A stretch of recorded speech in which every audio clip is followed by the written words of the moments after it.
ఎడారిలో సెలయేర్లు నవంబర్ 28.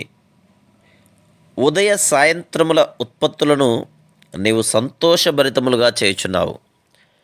65వ కీర్తన 8వ వచనం.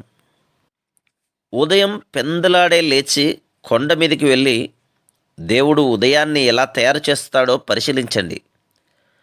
దేవుడు సూర్యున్ని పైకి నెడుతున్న కొలది ఆకాశంలో బూడిద రంగు మెల్లిమెల్లిగా కరిగిపోతుంది. అన్ని రంగులు కాస్త కాస్త అక్కడక్కడ ప్రత్యక్షమవుతాయి.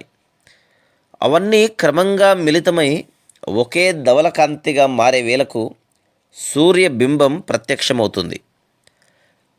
దినకరుడు టీవీగా బయలుదేరి తన కిరణాలను భూమిపై కురిపిస్తుంటే ఆ సంధ్యారుణిమలో ప్రకృతి దేవుని మహిమను వర్ణిస్తూ గొంతెత్తి పాడే పాటను వినండి. సంధ్యకాంతుల కింజాయిలో మంజుల స్వరమొకటి విన్నాను. దినమంతా నీతో ఉన్నాను, సంతోషంగా ఉండు. ఉదయవేళ వ్యాపించే నిర్మలమైన కాంతి సత్యం గురించి నా హృదయం తహతహపడేలా చేసింది.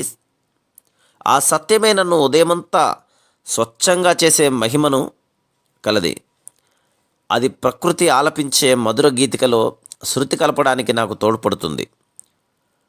ఉషోదయ వేళ విసిరే గాలి నా నాసిక రంధ్రాలలో జీవాన్ని ఊదిన దేవునిలో నేను నా ఆశలు నిలుపుకునేలా చేసింది.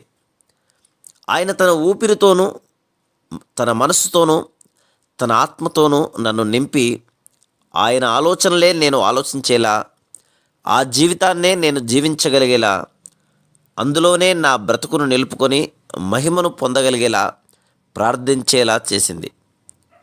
దేవుడు ఇచ్చే ఉదయాలు రాత్రిళ్ళు లేకపోతే మానవ మాతృలం మనం ఎలా బ్రతకగలం?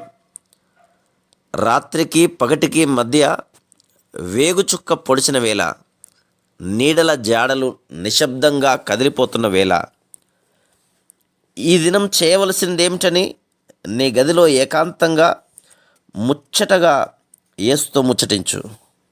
ఆయన చిత్తమేమిటని నిన్ను నడిపిస్తాడు.